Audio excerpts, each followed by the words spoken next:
Welcome back, everyone, for the Sports Center of SIPA 2013, the wrap-up session. We're waiting for one more track chair to join us on the podium, and we'll get started. Before we do, wanted to take a moment to remind you that we've recorded all the sessions and I believe all the keynotes today, and you can, as an attendee of SIPA 2013, you can purchase the entire digital archive and audio archive of the event. There are flyers right of the registration table, I think at the Comm House table, and I think it's $2.99 for the whole thing.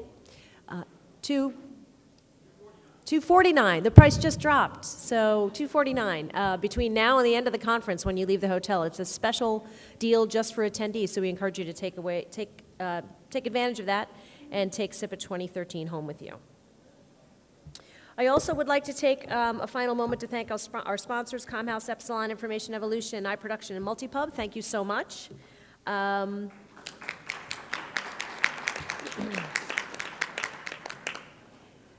And it's my pleasure to introduce our track chairs. You've seen them in the 30 breakout sessions. They've rolled up their sleeves months and months ago to put together this wonderful program for you. And they are now going to share with us the tidbits from their sessions.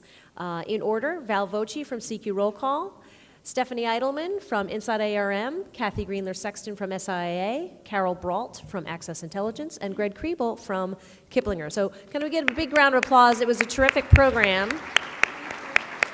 And it's a lot of work to be a track chair, and it's a labor of love, and we appreciate it. So let's start with Val right here. We'll put you on the spot. Share a tidbit from your track. We're going to go right down the line, and then we're going to go to you guys in the audience. So I know you guys have taken tons of notes, so be prepared. We've got hand mics, and you will be the sixth man, if you will, or woman, and you will share your tidbits as well. So I'll dish to you first, Val. Sure. Hi. My track was audience engagement, and we really covered the realm of marketing, sales, IT, strategy, how it's really not just one organization working on audience engagement. So one of the top tips that we kept coming back to was never be asleep at the wheel, right? There's a lot of noise out there. Information is coming at our clients. They're coming at us, and you always have to be kind of ahead and looking at what's happening next, not what's really happening right now.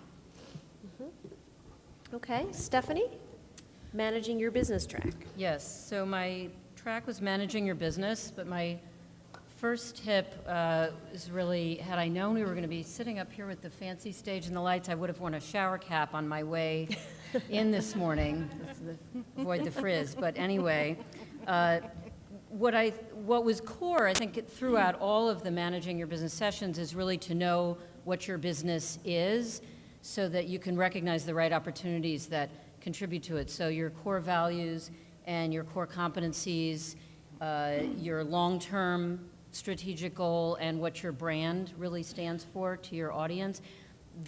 Getting those things right is so important to then recognizing what the right opportunities are to add on. Great. Kathy from SIA and the Monetizing Your Content track. Sure, thank you, Meg. We really approach monetizing content from different angles, so I'm going to just pull some of the different things that I liked from the different sessions. And the one session, the first session that I'll do was on licensing your content, stretching your content. And one of the tips that really came out to me and to a number of people listening was you probably have a number of content assets that you do not know about or aware about. It could be photos, it could be slices of your content, not necessarily full articles, that you really should consider about licensing and relicensing after you first publish your content. And there's a lot of opportunity with licensing and just something to really keep top of mind as you develop your business plans. Carol? Hi, everyone. I was the sales and marketing track, and it's been a great few days for SIPA. I think we had several standing room only, so I appreciate all my speakers being so open and sharing so much. I have so much here. I'm going to begin with the direct session. I had three terrific panelists who would all say loud and clear that direct mail is not dead for them and alive and kicking. One of the tips from Kiplinger is what they do is it's called a second attempt mailing, and they take all the dupes from the first professional courtesy rate package, take those dupes, and remail a second attempt to them. And it's a very down and dirty, plain package. I wish Denise could show it right now. It's got like a very courier font, I would say, and a stamp on there. And it works really well, right, Denise?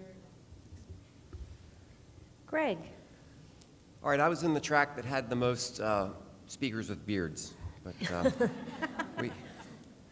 so one of the things I noticed in different sessions was some of stickiness with apps, that people put an app in a store and nobody uses it, and they're surprised. And I think the reason they're surprised is because they haven't thought about basic product development issues that we would apply to any other publication, like why do they want it? Why are they using that device?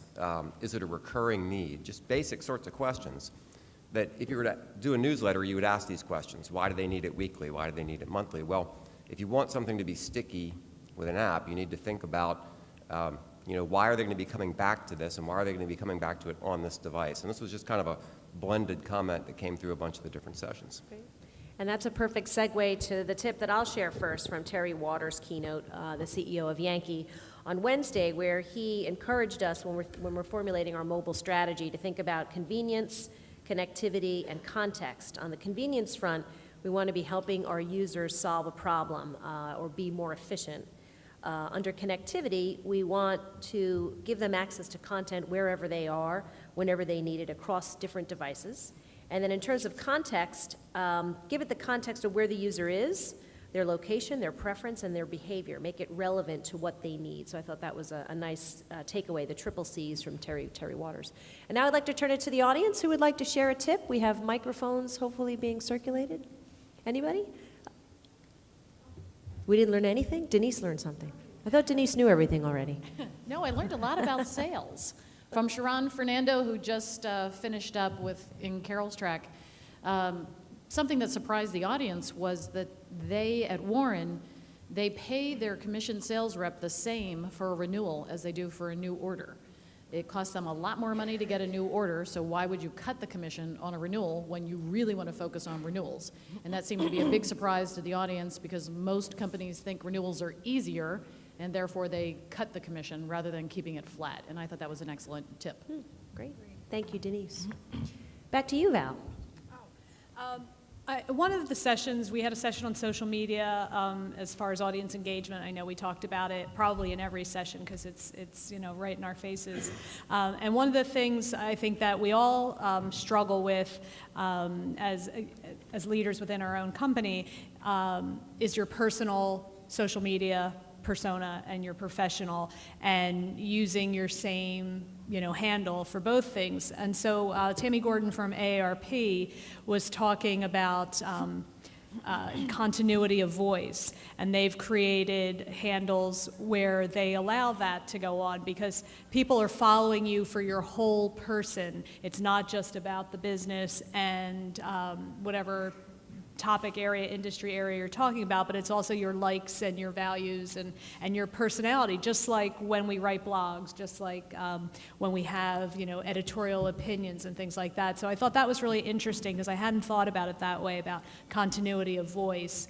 I'm always thinking about like protecting the brand. So that was my big takeaway for social media. My next tip was from the session on adjacent markets. David Foster and Heather Farley did a great job of really laying out sort of a basic blueprint for how you might enter an adjacent market. And one thing that I thought was really interesting was Heather mentioned noting the sort of odd people who come to your conference or subscribe to something, people you didn't expect. They're maybe sort of from the fringe of your core market. They may be signaling an opportunity.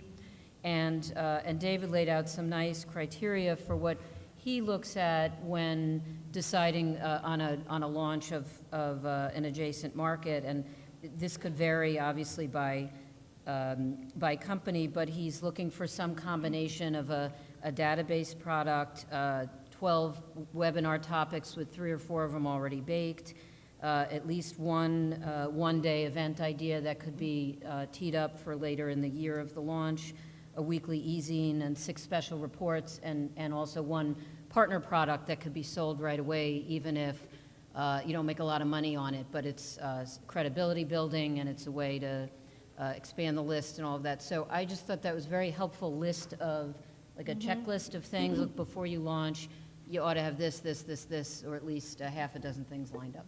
Great. Kathy? The analytics session in my track was very interesting because we were covering analytics from many different angles, but what really stuck out to me was the concept of dashboards for really motivating your teams. And Darrell Gunter, who was presenting, specifically was talking about when he was responsible for something at Reed Elsevier, he had to make sure he got more money out of the customer service and satisfaction.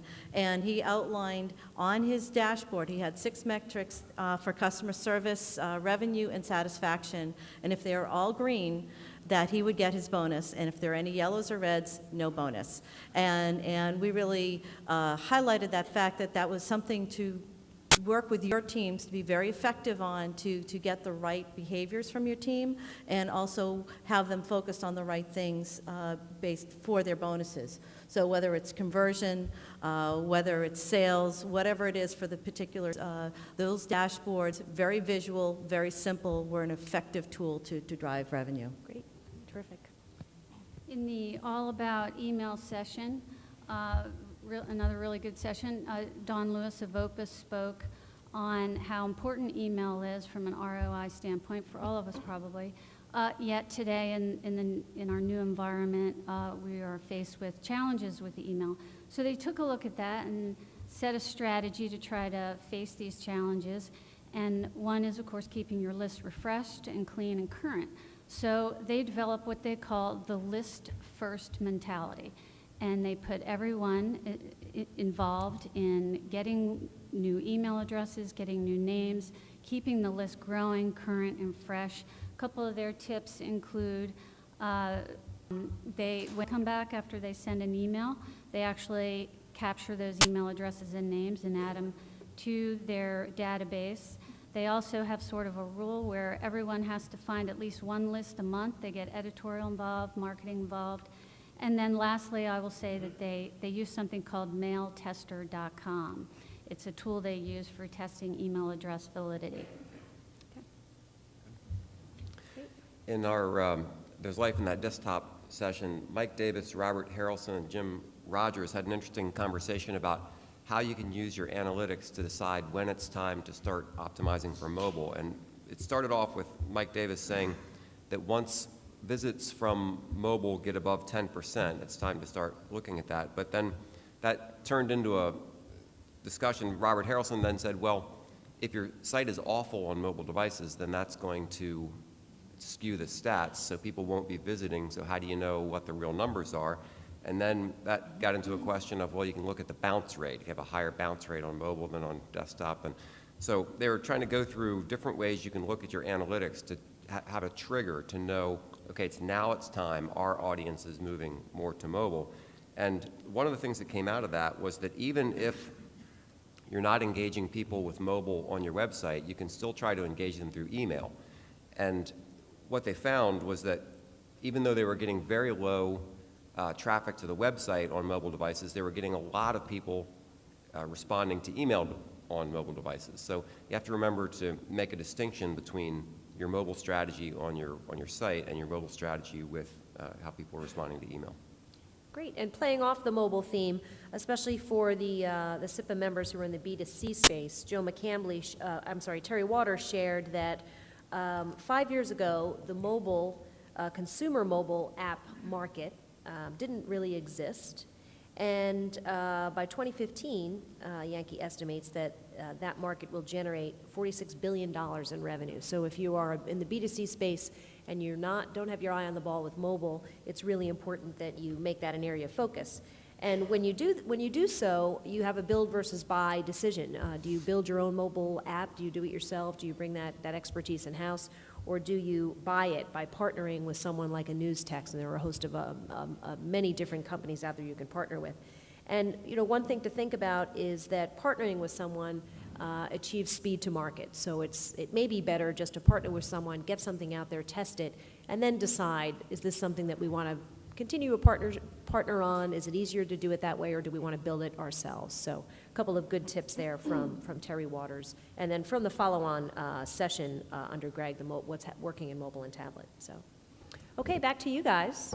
Who has a tip they'd like to share? I see one back there. There we go. Sorry, it's hard to see with the lights. It's not really a tip, but I spent most of my time in the audience engagement sessions, and I ran into Valerie late yesterday, and I said this to her, that, you know, there was no editorial or content track to this meeting, but what I found in the audience engagement sessions is that all of the speakers, I think, recognized that that challenge of audience engagement really is an editorial and marketing challenge together, and it sort of underscored the, you know, a prominent theme of every SIPA meeting that I've been to for 20 years, that, you know, if you're going to succeed, editorial and marketing really have to work together. I think that's a wonderful comment, and we did talk about that when we put together the tracks originally many months ago. I think we've heard that key point in many different sessions, that marketing and editorial do have to partner together. And in a lot of companies, you know, editorial goes, wait a minute, I do not write for marketing, I write what the story is. So there's a little bit of a cultural block there and cultural challenge, depending on what type of company you're in. And, you know, that Chinese wall needs to stay in place to a certain degree, but you need to be peering over it and kind of saying, oh yeah, I understand what you're doing, and I'll work with you. So I think that's a big theme that we heard, and that's part of the reason why we didn't have a separate editorial track. So, oh, is it to me? No, it's to Val, right? Val, you're up next. Yeah, we don't know anything about that, this show at all. No, it's new for us. We had a really interesting panel on segmentation.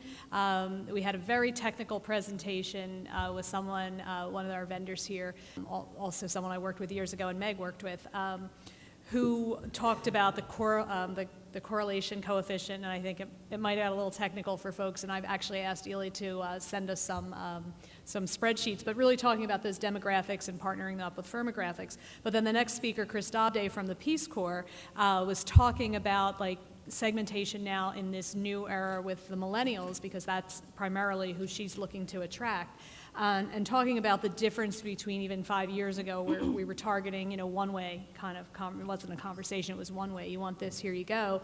And now it's really about participation. And we talk a lot about engagement, but I like the word participation a lot as well. And that they have to rely on the, you know, the viral nature of social media and younger folks today, and how they get their information, and also how they share their information, and how it expands and amplifies. And she talked about having to relinquish some control, which is difficult for us as publishers, right, and quality content, and kind of controlling our message, that you do have to relinquish control to the people who are going to be spreading your message out there. And I just thought it was a really interesting conversation about the changes that have taken place, and how we all have to, again, kind of look at that and adjust our behavior. Yeah, we had 2 sessions on innovation. The first was idea generation and vetting, and then the second one was about implementation.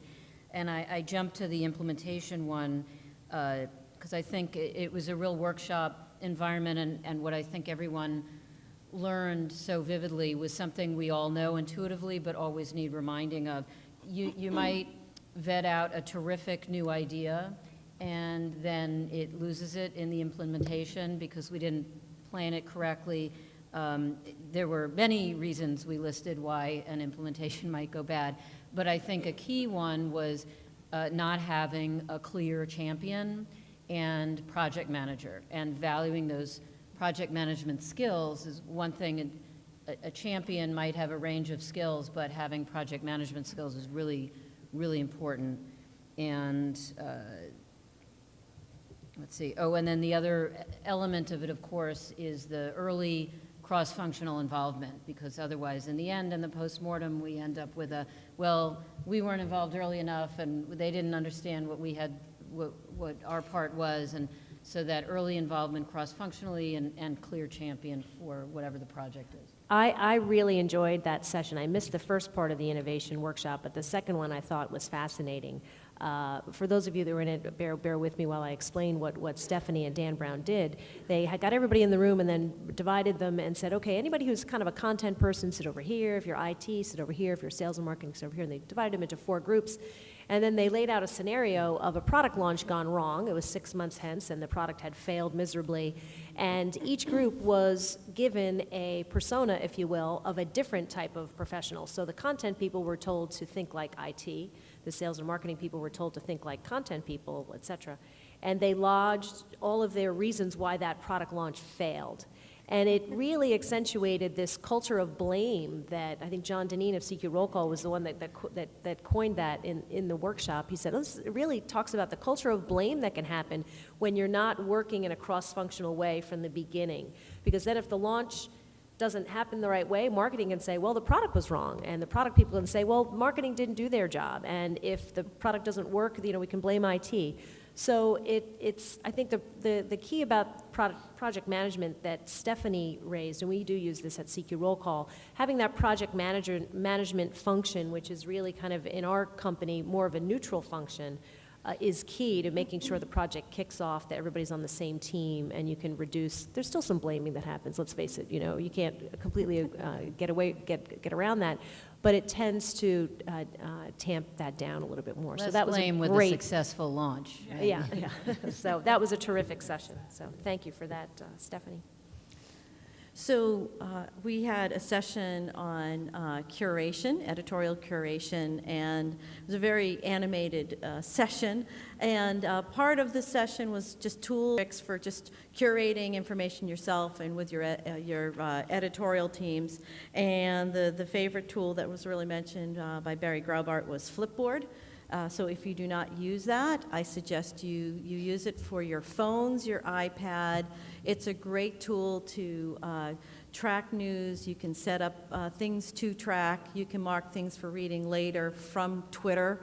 And it's just a great, great tool for you and your teams to use.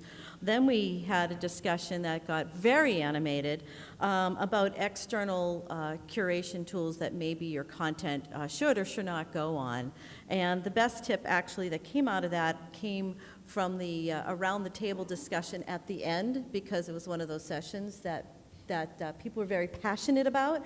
And if you're going to be using, and this is the tip, if you're going to be really using and putting your content through RSS feeds into some of these various tools to draw traffic to your site, segment your content. So keep your core subscription content as your core subscription content with in-depth articles for your customers, but segment something that can get out into the wild, if you will, in SEO and through those RSS feeds so that people can find you, and then you can pull them into your site to convert. And I thought that was very, very good advice. Great. Thank you. We had a session on shopping cart marketing, and I'm just going to sum up a few of the keys to success to get more revenue out of your online store. Basically, there are 3 prongs. One is getting people to your store. Obviously, the second one, having them in your store, staying longer and buying more, and then have them coming back. So very quickly, to get them to your store, Jen Schwartz from Access Intelligence talked about using email, paid search, and SEO is an important piece of our organic traffic, important piece of our mission. To keep them in the store, shopping longer, looking at more products and buying more, we use slider ads, special offers, featured products. You may also like, people also bought, it's all over, it's everywhere, it's on the product pages. And then another component of that, which gets a little understated sometimes, is the navigation, very clear and easy navigation. She featured a site of ours that has a 3-layer nav. And then lastly, to get them back, trigger emails, relationship, special offers, targeted emails, welcome emails, and the like to keep your customers with you for the long term. I'd like to put a slightly different spin on the pre-mortem topic you were talking about earlier. Dan Brown came to Kiplinger and led a group of people in our group through this exercise where you imagine a publication that failed and talk about the reasons it didn't fail. And you do get somewhat of the blame thing going on. But the other thing that you get is you get a lot of good ideas about why, what you should have thought about ahead of time. a lot of things come out in that, well, okay, it failed, why did it fail? And people were coming up with great ideas that you could make a list and say, use this as a checklist to make sure you're not doing this before you start the publication or whatever it is you're starting. And I thought that was pretty useful. Minnable Paya did a section on successful paywalls, and she said, don't ever use the word paywall where your customers will hear it. You don't want your customer to think that you're putting a paywall in front of them. You want your customer to think that you're offering them something of value. So even though we use the word paywall, you don't want your customers to hear that word. Great. I'll share one from the Christian Science Monitor keynote presentation with John Wells and Jonathan Yema, or is it John Yema and Jonathan Wells? After 6 months, I still can't keep that one straight. When you're trying to change the culture in your organization, be transparent, share as much information as you possibly can through the ranks so that everyone is on the same page. And in doing so, you have more eyes and ears on the street that can realize the opportunities that will be meaningful to the company. And in doing so, that will, in and of itself, help to create more innovative thinking. Things to share include, obviously, the strategy, analytics, goals, monthly results, and the tactics that you're using as a company to achieve your corporate goals. So I thought that was a good one that can apply to just about everybody. I know at CQ Roll Call, we have a pretty in-depth company orientation program where we sit new employees down in a room, whether you're in product or finance or HR or sales, and we show you all the products, we explain what we're doing, share our strategy, and it's one example of how we try to be as transparent as possible and then share analytics and things and monthly financials moving forward. So back to you, the audience. Anyone? There's one. Kathy Bourne. This is from the final session on Stephanie's track. Claire, Lucretia, and Guy were speaking about budgets. To think of the budget as the quantitative expression of the business plan, and its purpose is to weed out the magical thinking inherent in every business plan. Magical thing.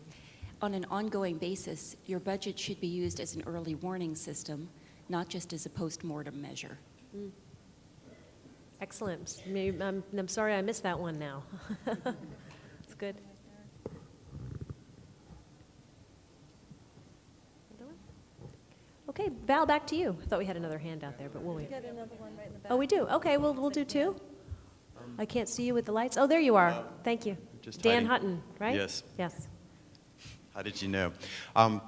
We just attended the RevGen session for webinars, and I thought it was kind of intriguing because one of the issues was if you do lead generation, how would you pull that off, or can you do that? And by having an exclusive sponsor, then that was one way of doing it. So it was an interesting way of providing leads to a sponsor through a webinar, but that would require, of course, a single sponsor in that particular scenario. Also, within that presentation, we were talking about how many folks actually register for the webinar, how many folks attend the webinar, and then how many folks come back to view the webinar at a different time, hence the necessity of posting the webinar online so that one can see it after the event. Right. So I thought those were good tips. Right. Great. Thank you. Val, back to you. We had a panel about how to get folks coming back to your site, how to use content to drive leads, demand generation, basically. And we had two folks on the panel, Bowman Cox from an editorial point of view, to your point, and Nicole Nye from Ogilvy, so a marketing services firm that works with a lot of clients, including publishers. And they both start really talking about social media, and Bowman talked a lot about LinkedIn. I don't know if he's still here. It's really interesting what he's doing. But he's starting conversations about stories that are behind a paywall, using the word, that are for subscribers. And he says he's creating peer pressure to subscribe. The other folks within the LinkedIn group are really interested in what they're talking about, and it kind of is like, well, what am I missing? What don't I know? And Nicole mentioned a little bit about that too, that everybody wants to be at the party and to be writing things in social media that are fresh, what your audience is going to talk about at the proverbial water cooler. I just wanted to grab what she said. Everyone wants to be a part of the party, so it creates, they create a consistent content calendar of what they're going to write within their different social media channels. And depending on the client, they could be using some things like Instagram and Tumblr and Pinterest. But again, the consistency and the goal of always driving people back to see what you're talking about. And I think a lot of us, that's a really good plan for marketing and editorial and anyone else that's using social media, have the end goal in mind. Great, thanks. I was going to do another topic, but in the interest of just continuing on that budget session that we had, two interesting points. One, Brett Kaplowitz was there, and he is a banker providing loans to publishers, and so I thought his perspective was interesting, that what he would look for are key numbers in each budget, whether it's daily, weekly, monthly, quarterly things that you're looking for in order to have those early warning signs if something is going awry, so it's not an annual, oops, we missed it and it's sort of too late.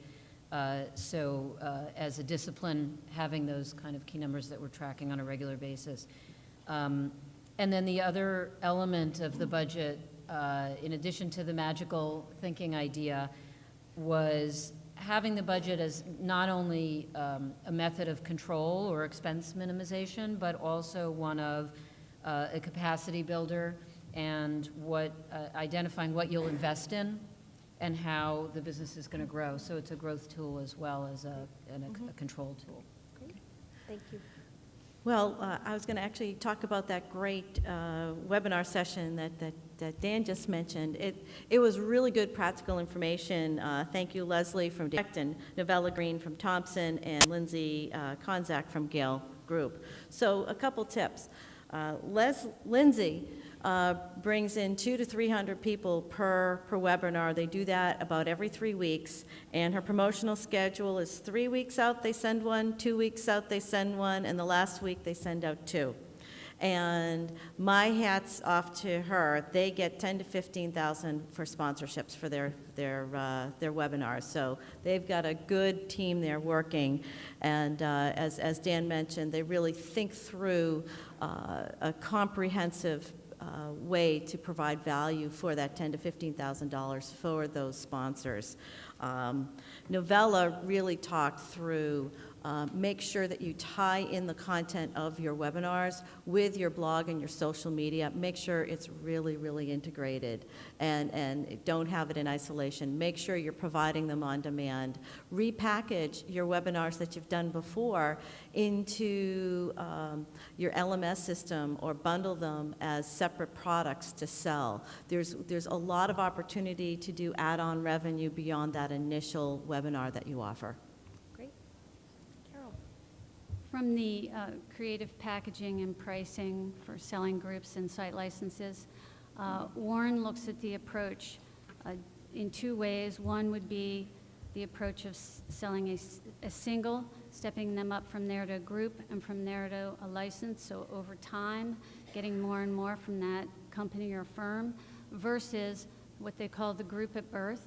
The group at birth might be where you take someone who's never been a subscriber, you get 5 users. They find that in that approach, that's about the most they ever get. So they do that, but it certainly sounded like they spend more of their time building these relationships and getting more and more over time. One tip I will say from Sharon's talk is, when you sell the group, you emphasize the features and benefits of the group or license versus the features and benefits of the content itself. You save that for when you're bringing in a single. So for example, they emphasize user discounts, copyright compliance, convenience, everyone in the organization getting the competitive and at the same time, and the like. In the Christian Science Monitor presentation the other day, they had this feature they had on their website called You Pick, We Decode. I thought that was genius, because not only does it get interaction from the customers, but it kind of refocuses editorial towards, in just a subtle, small way, just one article that they're going to do based on this survey. It refocuses the editorial mindset towards what customers are actually interested in. And that, it's too easy for editors to kind of get in their own little bubble, and this was a good way to get some subtle feedback from the market. Great, I agree. Let's go back to the audience. one there. Lewis, is that Lewis?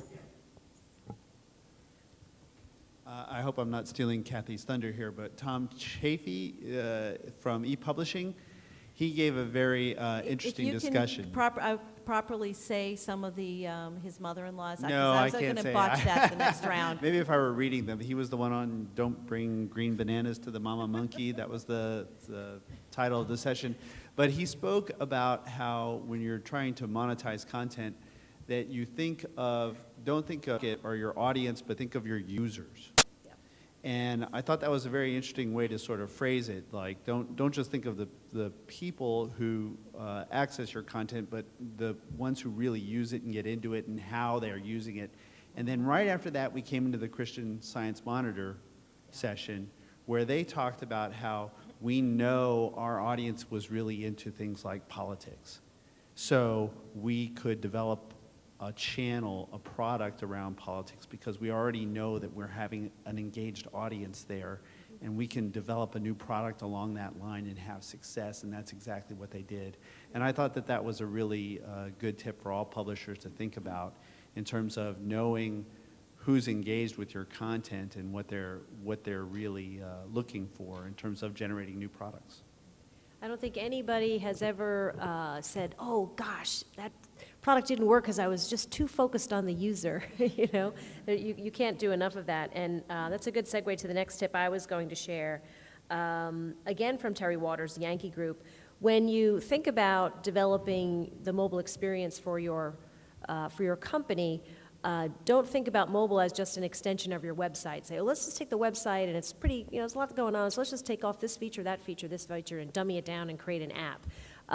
It's not just a mobile version of your website or the rest of your products. It really needs to be a mobile experience that's a separate entity. You need to blank slate it and really think about what does the user need in a mobile experience, and then take it from there, kind of blank slate it and build it from the ground up. So I thought that was a good, you know, very common sense tidbit, but one that I think we tend to forget sometimes, because you say, oh, I got to get an app done, let's just get it out the door, do this, and push it out.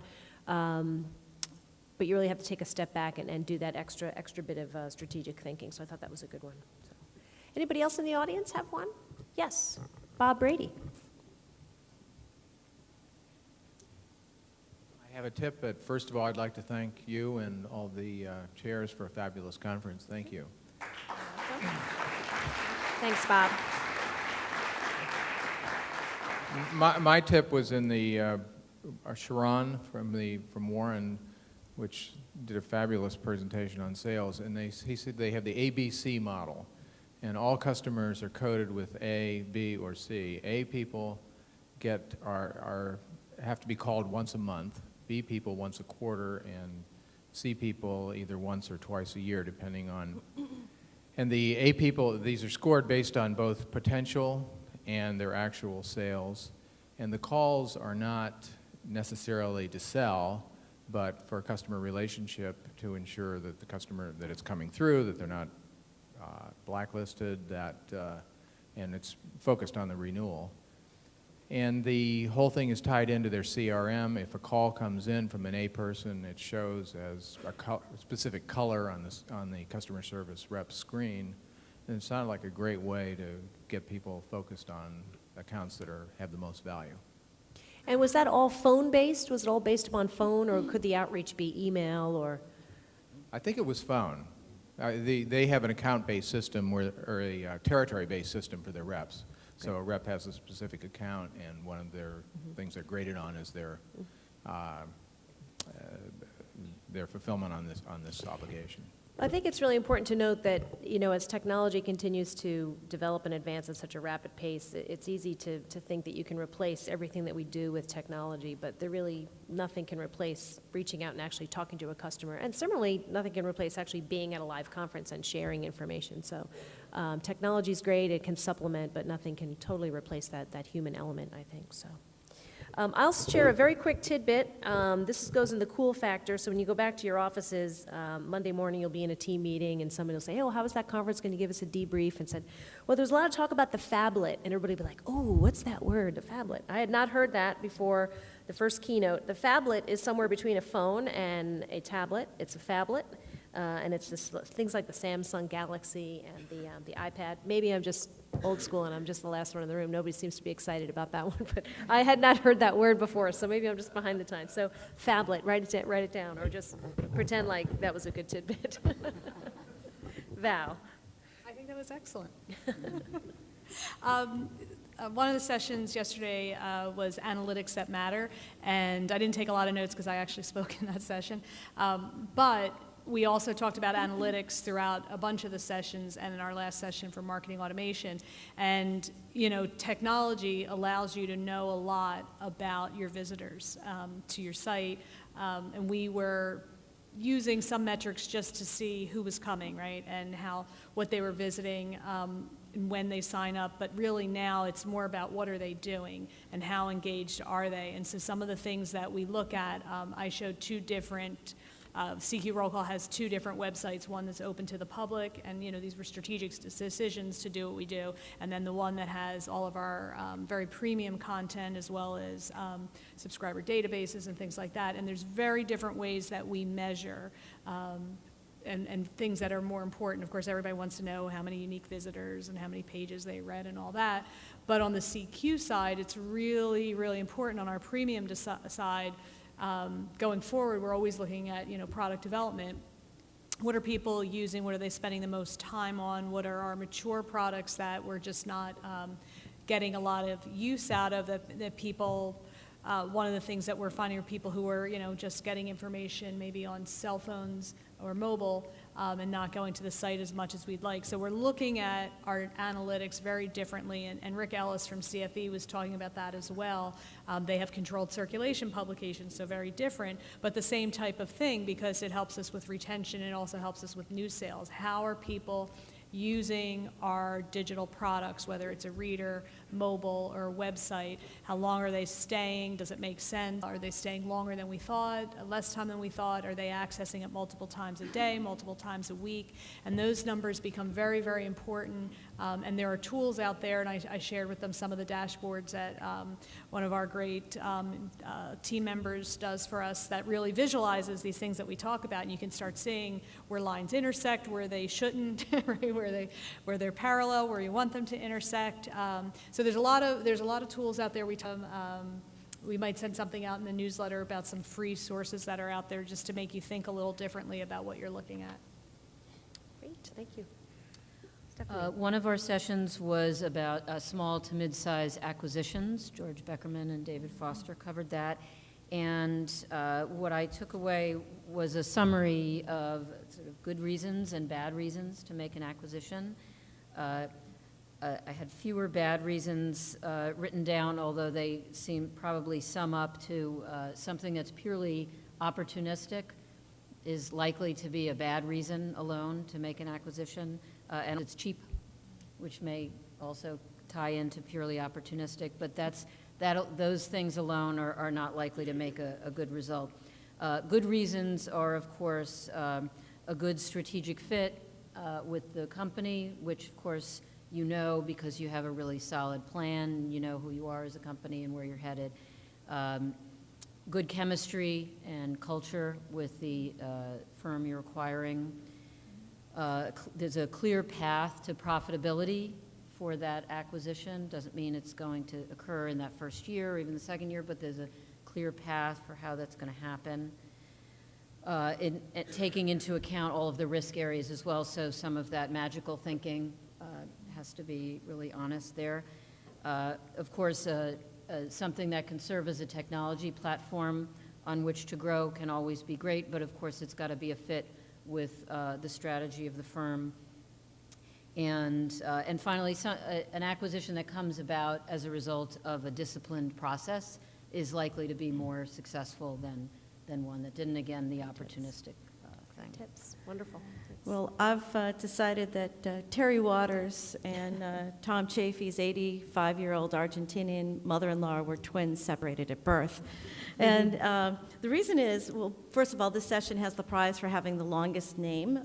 And I do have, if you do go to the download site to download the different presentations, download this presentation. I am not going to do any justice to it at all. His mother-in-law is a force to be reckoned with, and she would tell him all these things, obviously trying to put him in line about things that she was pleased or displeased about, but his ability just to really take those advice and turn it into great tidbits for us in our industry, as Luis mentioned, is really great. And the reason why I decided that she must be a twin separated at birth with Terry Waters is you could really see from his presentation what a great leader he was.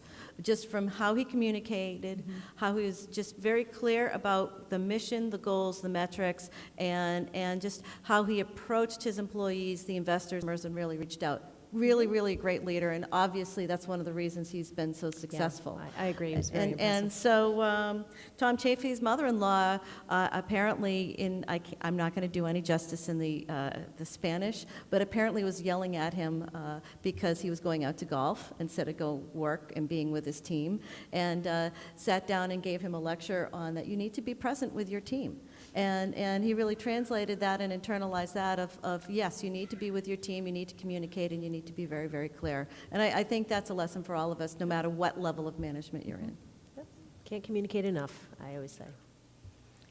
Renewing and retaining your subscribers and customers was, I think, a theme that popped up in probably all of my sessions. We had one session devoted to renewals, and the 2 sales sessions, it came up a lot.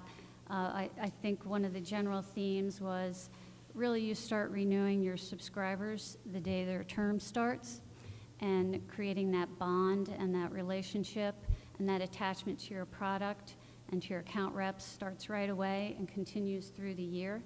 But I am going to give you just one thing that Chartwell does, one tip there. They have what they call a new member orientation, and they sell corporate subscriptions at a large price, so corporate-wide and large groups. So they do the new member orientation. Then they offer member orientation refreshers when they find that their subscribers are not using the services enough.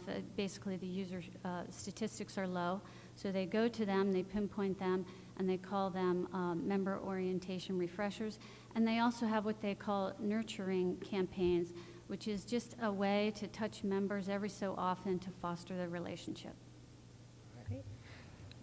Somehow the word phablet makes me think of somebody who goes to a lot of Justin Bieber concerts. So David Famiano in the Digital First conference said, with relation to moving all your publications from print to digital, he said, make sure to preserve all your current revenue channels while you develop new ones. I thought that was a good point. Great. Touching on content marketing, and this is from Joe McCambly's terrific session from the Wonder Factory yesterday morning. If you're having trouble explaining what content marketing is to your boss or whomever back at your company, I thought it was wonderful that he brought forward 2 examples, the Bible being the first example of content marketing, and Charlie Brown Christmas. I mean, I remember Charlie Brown Christmas as a kid, and it was sponsored by Coca-Cola. So 2 wonderful examples to kind of put that in context for anybody back in your company that doesn't really just get the basic aspect of what content marketing is. He then shared examples of what you shouldn't do, or what you should do if you really want to have a bad content marketing play. If you want to have a bad content marketing play, have ads look like articles. Have articles that shill a product. Have false product placement and false testimonials. Isn't that sort of, that doesn't make sense, false testimonials. There's no such thing. A testimonial is a testimonial, can't be false.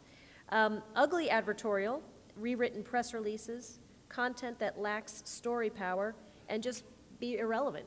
So I thought those were good tips of things to avoid if you want to have a good content marketing play, and that's from Joe McCambly. So back to the audience. They're getting sleepy. Yes. Hi there, thank Joel? you. Hi, Joel. Yes, Minal gave excellent advice on a series of things regarding subscriptions. There was a whole range, and it was embarrassing that she flashed up particularly shopping carts, or she made some very specific suggestions. Number one, if you have various different subscription offers, make sure that one of them is shown as a preferred one or a recommended or a most popular one, because even if, as she says, some people like to react against that and think they're going against the crowd, but don't just leave 2 or 3 or 4 different subscription offers without you telling the person which one is most popular or best value.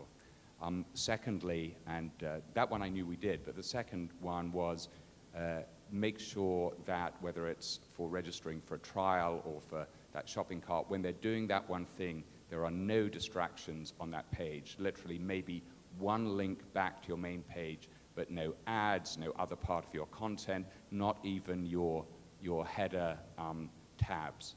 And I thought that was very good advice, and I was hoping that she wasn't going to then show us with our trial offer. Thank you, Joel. Anybody else from the audience? Last chance, and we'll go one more round down the row. No? Last chance? Do I see a hand? No. Okay, great. One more round. Val. Our last panel was on marketing automation, and Lexi Gross from BVR spoke from a sales point of view, and Dave Decimini, who is our business operations and systems guru from CQ Roll Call, spoke. And we teed it up so that he spoke first, kind of setting up the stage to why marketing automation and what's kind of happening out there, and that one of the things. We keep always coming back to social media because that is really where a lot of all of our prospects are, and even our current customers, and it's not really as age dependent as we thought it was, so that was interesting. But he was talking about building relationships and nurturing and using messages that matter, and we keep coming back to that, this whole track about audience engagement, reaching people the way they want to be reached, right, and reaching them with whether it's email or other types of messages that really matter, have some meat to them, have them coming back for more. And Lexi talked a little bit about the process of how you get executive buy-in for something as big as an automation tool, and focusing on the technology last. And I know I'm guilty of that sometimes, getting kind of wowed by the technology and saying, well, we'll have to do this, and it's like, understand the change to culture, understand the larger piece of how it's going to affect your sales strategy and your revenue strategy. The technology will come into place. Focus on the technology last. So I thought that was a really good takeaway for people considering new systems. Great. That's a good tie-in, actually, to the point that I wanted to make from our budgeting session. One thing that people often tend to do is oversimplify a new launch or a new initiative. A great one is a technology implementation.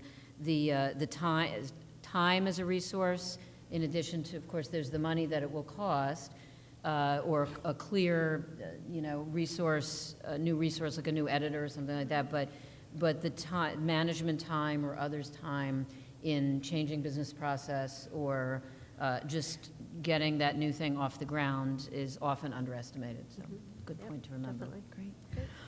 Since this is the last round, I'm going to just give a slight heads up to the e-learning session that we had before I get to my main point, because I thought we had 2 more rounds. Oh. But if you you do 2, it's okay. You can do 2.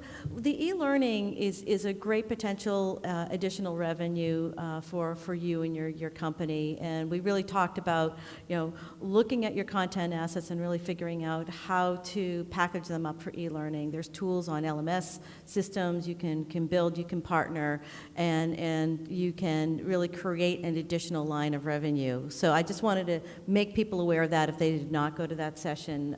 Really, really good, very informative, and obviously it's online. But the final tip I'll give, just putting my SIA hat on that came out of our licensing, is don't forget copyright. And you might roll your eyes at me, but if you're not working with Copyright Clearance Center or iCopyright, they have tools that make it really, really easy for people to reuse your content in a legal way, and it's an additional source of revenue for you. So it's a win-win. So if you're not doing that, do that when you get out of this conference right away, so people can legally use your conference, use your Good point. content. Good point. Carol? Good points. I had to pick here, so I'm going to pick the social media roundtable and just give a tip on social media. Well, first I'll say that for social media, the three key objectives to success that I shared with my roundtable is building community through your social sites and getting it to grow and be interactive, driving traffic to your website and ultimately sales to your business and revenue to the business. And thirdly would be collecting contact information and email addresses on your friends and your group members and your likes and whatnot. So the tip I'm going to share is that latter one, some ideas. Someone at the table, what they do to, she chimed in, to get email addresses is they'll post free white papers on their Facebook sites. I thought that was a good one. We do free reports sometimes, free webinars, e-letter signups, all of those ideas and ways to get people to go back to your website, give their contact information so they can download valuable information, and you have an email address. Great. So David Foster's model is to get leads and then follow up to with a bigger sale. And he shared this interesting little anecdote about when they do follow up on first-time buyers of a special report, they sell to about 35% of those people. But when they try to sell to people who downloaded free reports, they get nothing. And I thought that was an interesting little tidbit. It kind of reinforces the idea that there's a world of difference between a contact who's actually given you money and somebody who hasn't. Wonderful. Well, folks, that wraps up our program. Thank you to our wonderful track chairs. Please save the date for our events in London in September and in Las Vegas in December. In the next hour or so, you'll be getting an electronic survey, and we hope that you spend at least a few minutes this afternoon filling that out while your feedback is fresh in your mind, because your feedback is critical. It does help us form future programming. And I want to take a very important moment to thank the wonderful staff. I get to stand up here and take all the credit, but Kathy Greenler-Sexton, Emily Ruff, Hope Wilkes, Ron Levine, Abby Varillo, Liz Martin, Laura Greenback, James Gerald, Marnell Williams, Ken Wash, of course, and Tom Meldrum, the wonderful, wonderful staff behind this event. Thank you so much. We'll hopefully see you in London and Las Vegas. Have a great weekend.